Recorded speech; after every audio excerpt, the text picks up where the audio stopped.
Gentlemen,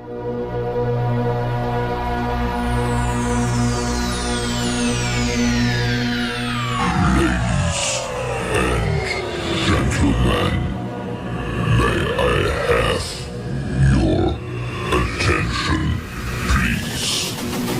The show starts in 5, 4, 3, 2, 1, go.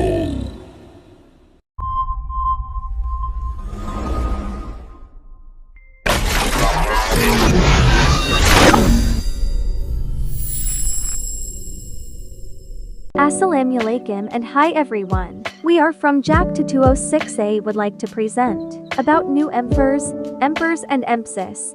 Hope you all will enjoy and learn from this video. Our group consists of 5 people which are NAJIHAH, AINUL MARDHIAH, NAZIRAH, Farhana and PUTERI FARAHANIM. Next, I will continue on the definition of the type of financial reporting framework which is MFRS, MPERS and MPSAS. Financial reporting framework are divided into 2, which is public sector and private sector. In Malaysia, public sector entities prepare their financial statement based on the Malaysian Public Sector Accounting Standard (MPSAS), while private sector entities are prepare their financial statement based on either Malaysian Private Entity Reporting Standard (MPERS) or Malaysian Financial Reporting Standard (MFRS). Without further ado, I, Puteri Farhanim, will continue my explanation regarding the Malaysian Financial Reporting Standard. Let's take a look for the history and the background of MFRS, Malaysian Financial Reporting Standard. Starting on 1st January 2005, in order to show the Malaysian accounting standard are aligning with the global accounting standard, MASB will rename the standard to Financial Reporting Standard (FRS). On January 2006, all companies are only required to implement all FRS in their financial statement. Since that, MASB has standardized FRS standard to make them similar to IFRS, and FRS also renumbered to match the IFRS numbering exactly. As the result, on 1st January 2012, Malaysia had 3 sets of MASB approved accounting framework. First is Malaysian Financial Reporting Standard Framework (MFRS), Private Entity Reporting Standard (PRS), and Financial Reporting Standard Framework (FRS).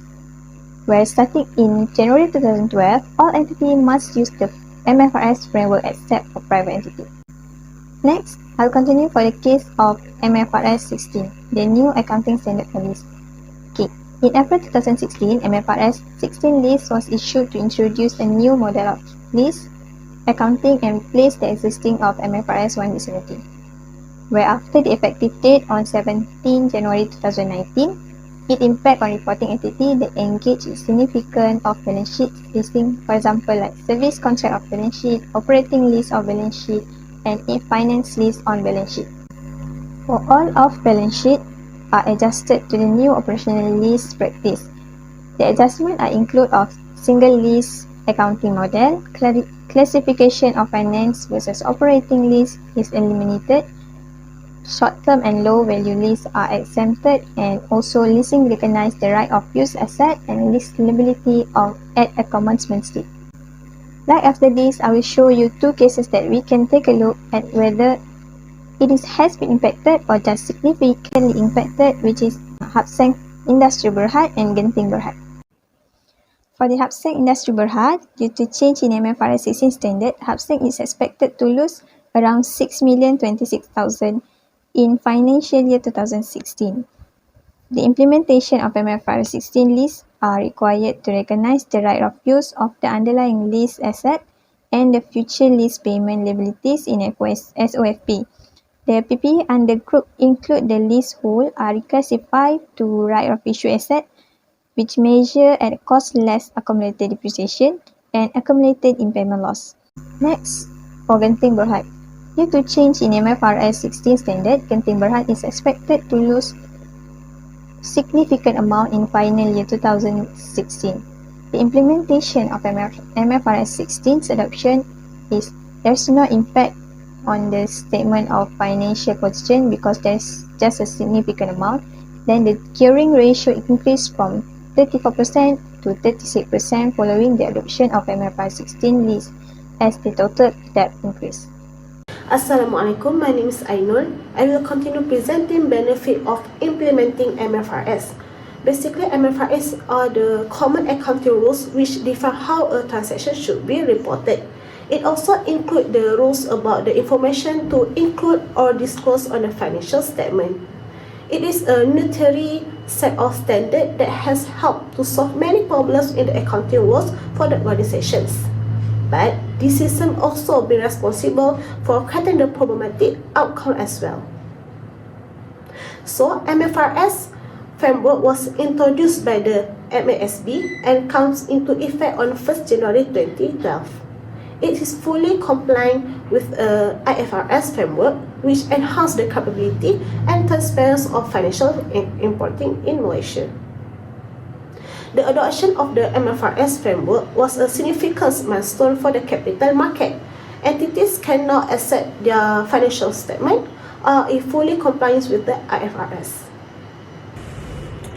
Now we will move to the benefit of implementing MFRS. So firstly is improved reporting quality, which lead to the transparency in Malaysia.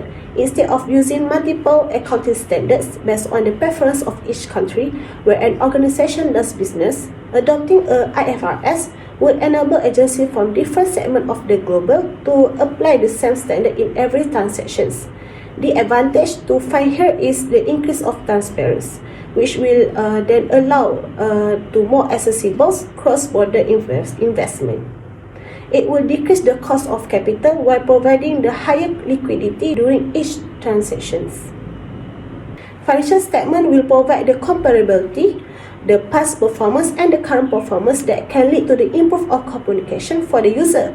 When there is a standard that all companies can apply into the financial reporting, it helps for the user to understanding the information that useful for the investor, creditors to analyze the performance of the company.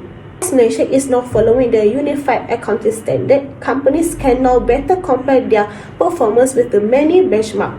For example, it's easier for the company to compare to the other company. Additionally, local company can now compare their financial standing with the foreign companies and industry. The increased capability is especially helpful for those companies gearing the branch out abroad. It is very helpful for the foreign company to seek out the local companies to invest in, with common criteria to measure the business standing and performance. It is now easier to see if investment decisions are adding value or not.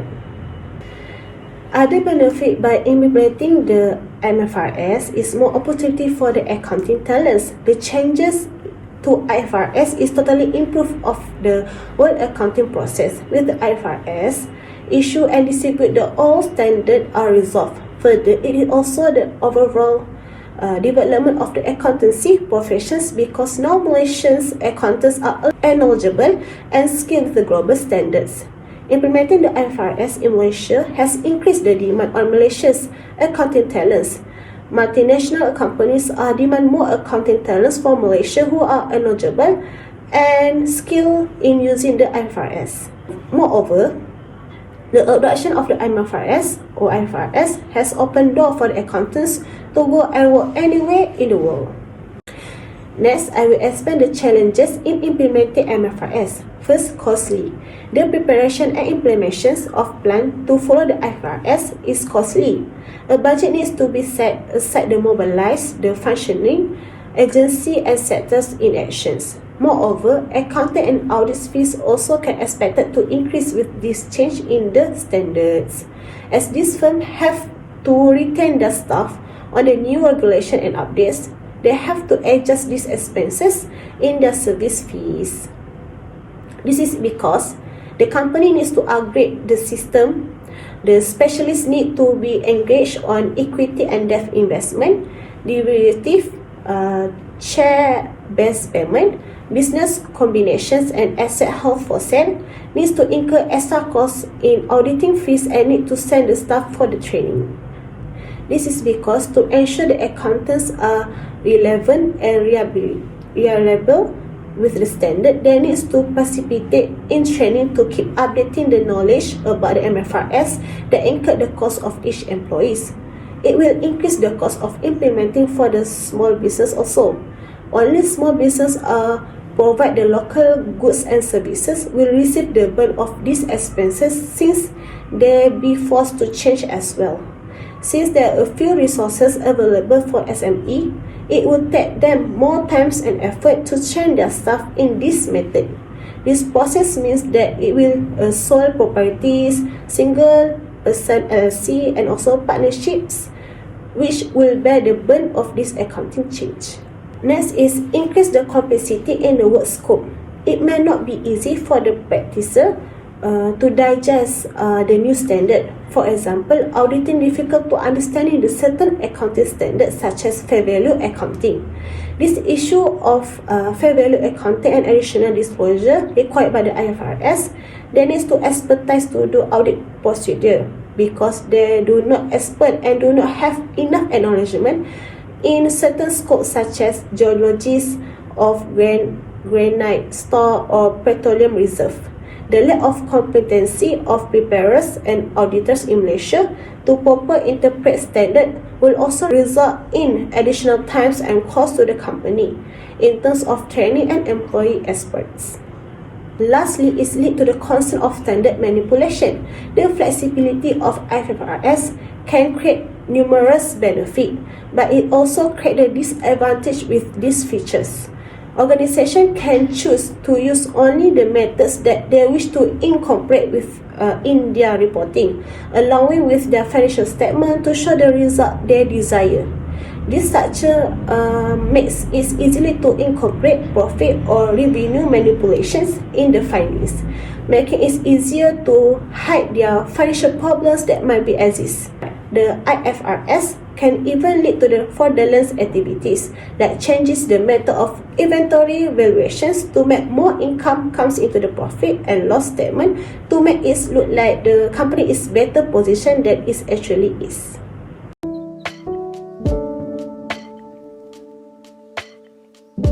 Now, I will continue explain the history and the background of the MPERS. In February 2014, MASB issued a MPERS and this set a new milestone for the financial reporting for the private entities in Malaysia.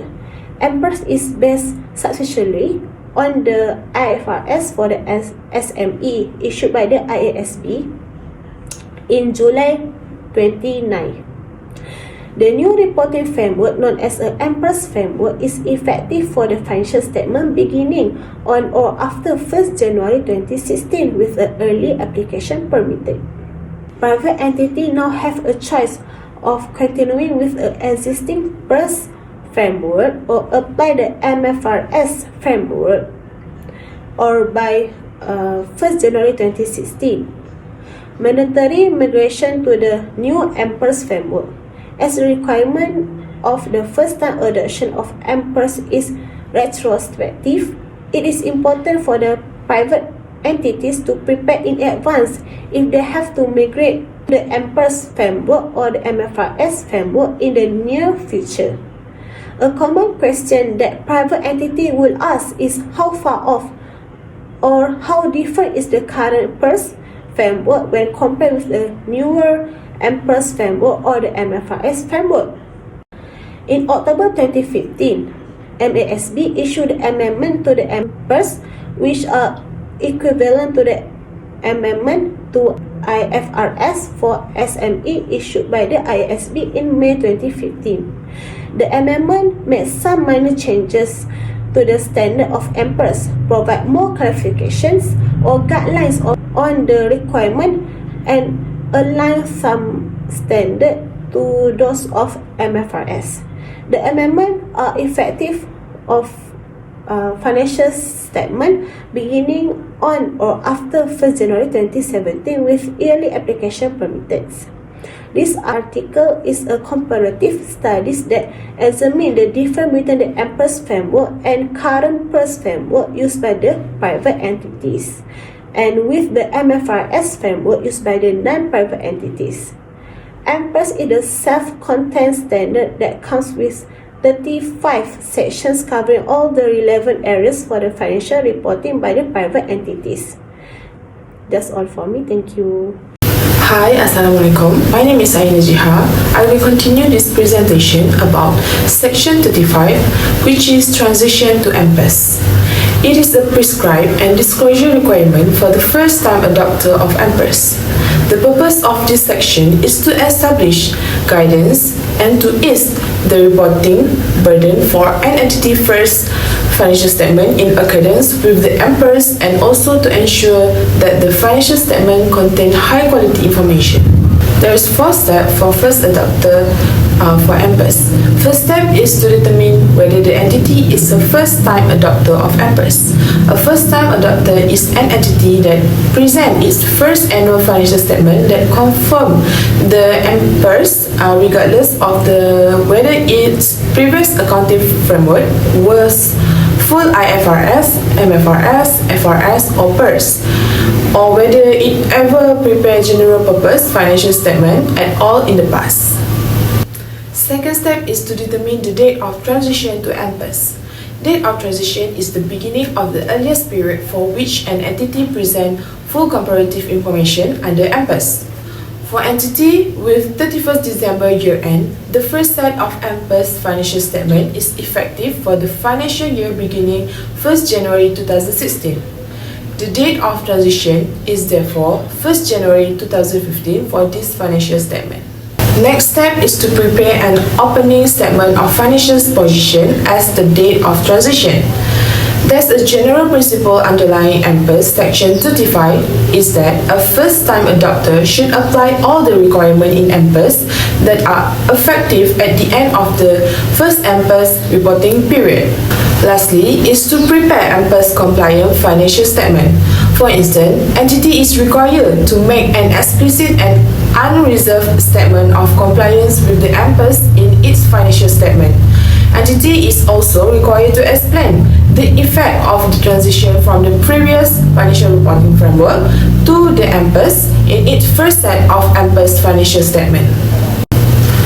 To facilitate transition, MPERS Section 35 provides optional exemption and mandatory exception to requirement for retrospective application. There are 6 mandatory exceptions in MPERS which prohibit retrospective application of MPERS in the following transaction. First is the recognition of financial asset and liability. Second, hedge accounting. Third is use of hindsight in accounting estimate. Fourth is discontinued operation. Fifth is measurement of non-controlling interest. And the last one is government loan at below market interest rate. To facilitate the transition to MPERS, MPERS 35.10 allows a first-time adopter to apply any, all, or none of the 12 exemptions from full retrospective application of MPERS. The 2015 amendment has further added another 2 exemptions. Thus, these 14 optional exemptions are summarized in the picture.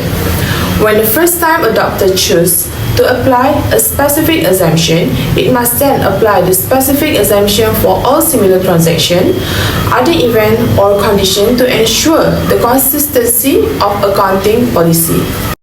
Next, I will explain the benefit for implementing MPERS. The first one is reputation and confidence, as it will boost the confidence in SME as the financial statement have been prepared based on high quality of standard prepared by IASB, as well as credible board which is respected by the world communities. The reliability of the financial statement is enhanced while the reputation will increase as it complies with the internationally accepted accounting standard. Next is cost reduction. The company is also able to save and reduce costs involved in preparing and maintaining the standard on a national basis such as MPERS. Based on the survey conducted by Deloitte on 175 countries, 23 countries did not permit non-listed company to adopt IFRS for listed company. 25 countries permitted, 10 countries permitted only for some, and 96 countries permitted for all and no information on the basis of preparation for 21 countries. Therefore, when the company was required to adopt the IFRS for listed company, the cost was substantial as there were more requirements with more standard to be complied with. The company need to build a higher cost to hire knowledgeable accountant, or if not, hire consultant or expert outsources to prepare its financial statement. Next benefit is an easy entrance for a large market. For companies that operate in developing countries such as in Malaysia, the market growth and business expansion may be limited and nearly saturated. With the citizen approximately only 31 million, business players should foresee other countries as new treasure to be carved up in selling their product. Thus, by complying with the internationally accepted standard, the company have high chances for extending their business, forming business alliances, setting up a branch, or creating any kind of business strategy overseas. They will face a few problems when filling in any accounting-related document, communicating with potential business partners and regulators. Lastly is uniformity, as it is the common set of the accounting standard for SMEs such as MPERS will ultimately benefit the user of the financial statement as they can easily compare one company with another company. Moreover, the SME can compare their position and statement with their peers and competitors, the performance of the industry as a whole, as well as conduct trend and forecast analysis more accurately. The users such as prospective investor, supplier, customer, lender, and financial institution can easily perform analysis and the decision making on their analysis objective. It is also less hectic when making judgment as the element of subjectivity, diversity, and too many options on recognition, measurement, and disclosure has been removed. The transition to MPERS would come with challenge with implementing MPERS. First is inconsistency in existing reporting standard, as there will be constant change in the conceptual framework because it gives a challenge for preparers for who must learn to be agile and flexible to keep updates. Next challenges is the additional task for the university or learning institution to introduce other accounting-related paper. This gives more burden to students as they need to understand and differentiate the accounting standard applied to the SME and the public company. For the learning institution that conduct entrepreneurship program as part of their certification, MPERS shall be introduced as part of the subject so that the graduates will not be left behind in the market. Again, it will make it harder for the student, especially those without any business and accounting background, to get closer with the knowledge. Last challenges is the lack of technical knowledge and expertise. Since there is a limitation of expert in SME, the company has to send staff to attend a training program to understand the new standard. Technical skill training is needed to achieve a higher understanding level among accounting practitioners. The majority emphasized the requirement for relevant professional training as an essential matter to cope with the newly included standard. That's all for me, thank you.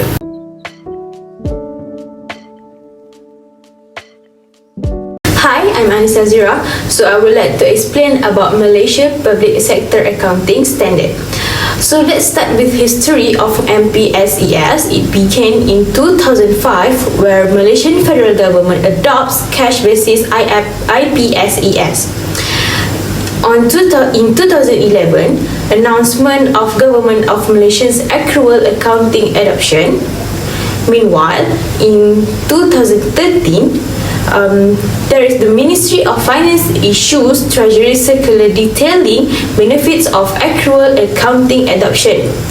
In 2015, all federal ministries and departments moved to accrual accounting. And the last one, in 2016, state governments moved to accrual accounting. Now let us move to background. So MPSAS is the accounting standard that has to be observed by the public sector accounting entities in Malaysia. So the Ministry of Finance issued a circular in March 2013 to announce the implementation of accruals accounting for the all public sector entities from 2015 and the issuance of MPSAS. In 2015, the federal government of Malaysia announced that they are prepared using accrual basis with accordance of Malaysian Public Sector Accounting Standards MPSAS for the first time. A year lapse was given for the state government's full implementation, which should be in 2016. And there are 36 standards were issued by MPSAS. MPSAS have been adapted from the International Public Sector Accounting Standards IPSAS issued by the International Public Sector Accounting Standards Board IPSASB. IPSASB is an independent standard setting board that develops high quality IPSAS guidance and resources for use by public sector entities around the world for preparation of general purpose financial statement.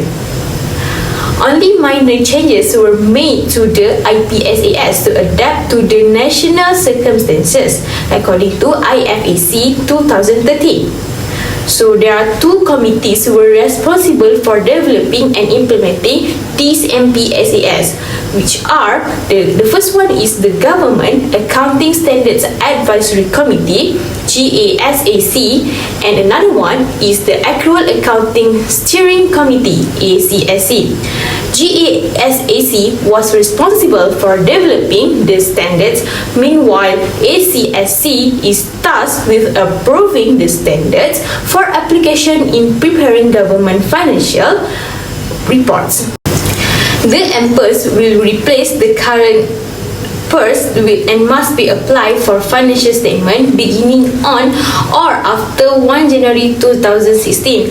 However, an opinion from AGM mentioned that MPERS is less suitable to adopt by FSB. Thus, AGM recommended to adopt MPSAS for the general purpose financial report for FSB. So the main concern for this adopting the new standards for the first time is the transition from the current accounting practices and treatments to the new requirements. So having decided to adopt accrual accounting in accordance with MPSAS, the transnational provision will govern the length of time available to make the transition. The AGD strongly encourages the adoption of MPSAS by all FSB towards enhancing the quality and transparency of financial reporting. The FSB was already using full accrual-based accounting under MPERS to allow the FSB to report its financial performance, financial position, and also cash flow for more accurately towards enhancing accountability and transparency in its financial management. Although it would appear that it will be relatively easy for FSB to make transition to MPSAS compared to other government bodies which has been using cash accounting, this assumption is not true. MPSAS actually is a hybrid accounting system that recognizes the non-profit nature of government agency. Thus, rules regarding revenue recognition of an profit or loss is remarkably different from MPERS. So, MPSAS still use the accumulated fund and surplus or deficit to the previous accounting system, GAS. So, in relation to reporting, it seems that FSB need to deliver an extensive obligation to the stakeholder. This need is to ensure FSB are able to maintain a balance between discharging public accountability and acting independently. For example, 3.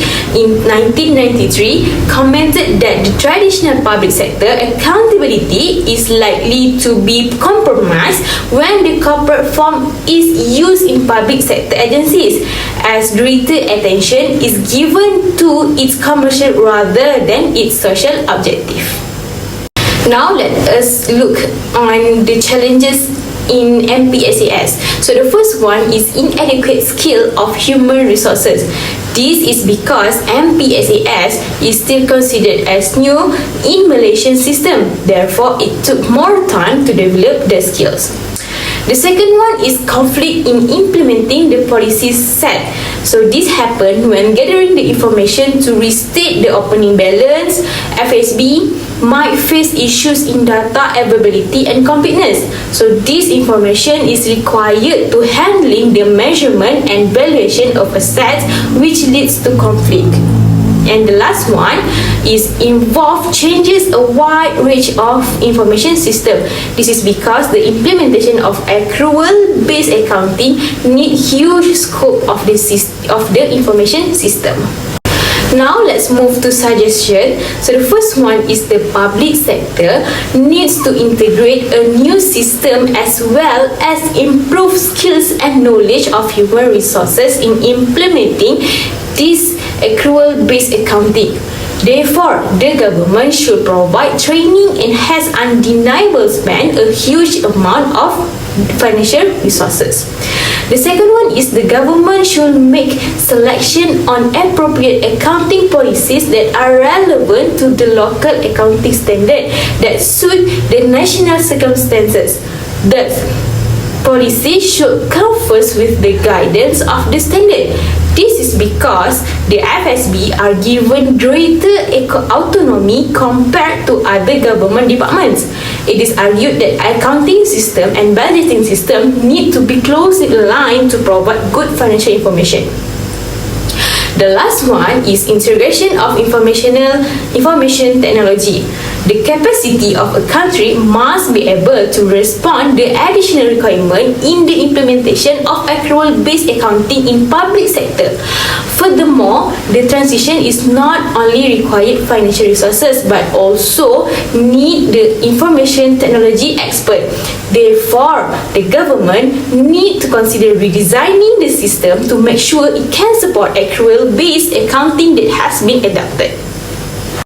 Assalamualaikum and hi, I'm Farhana and let's move on to the advantages of MPSAS.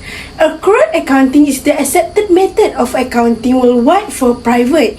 Increasingly, the public sector is also moving towards accrual accounting as it helps government to obtain a better picture of the performance of their policies. The first advantages, accrual accounting facilitates better planning, financial management and decision making in government, as well as a robust and accepted way of measuring the economy efficiency and effectiveness of public policies. Further, one of the objectives of financial reporting is to allow accurate comparison to be made between different organizations. By using accrual concept for public financial statement, there is increased comparability of public sector and private sector organization whilst retaining the comparability of an individual organization on a period by period basis. Next, it provides sustainability and better measure of policies effect, which will improve the organizational efficiency and effectiveness and provide greater accountability, especially to the public, meaning that citizens receive information regarding the outcomes of decision made by the source decision makers. Accrual accounting can, however, be presented in a format such that non-accountants can understand the key messages when this is achieved. For example, by highlighting of key performance indicators, the benefit to decision makers of the accrual-based accounting is realized. The last advantages would be its regulation of full cost of government activities and its provide information on the full cost of government services. One of the main objectives of Accounting General's Department is to enhance public accountability and transparency by developing a high-quality accounting standard for use by public sector entities in Malaysia. The accountancy profession has an important role to play in the move to accurate accounting in the public sector. The profession can bring its experience of the private sector to assist the implementation of accurate accounting in the public sector. Okay, in conclusion, while Malaysia is close to the finish line, there is still more to be done. The challenges faced by the accounting profession nowadays in Malaysia are no different from those faced by other countries which have implemented this accounting standard. The new standard operating procedures have been developed and appropriate training conducted, as it will still take time for the accountant to absorb them and adjust to these changes. In conclusion, the new MFRS, MPERS and MPSAS are expected to provide more efficient and effective fiscal management and better governmental reporting. That's all from us. Thank you.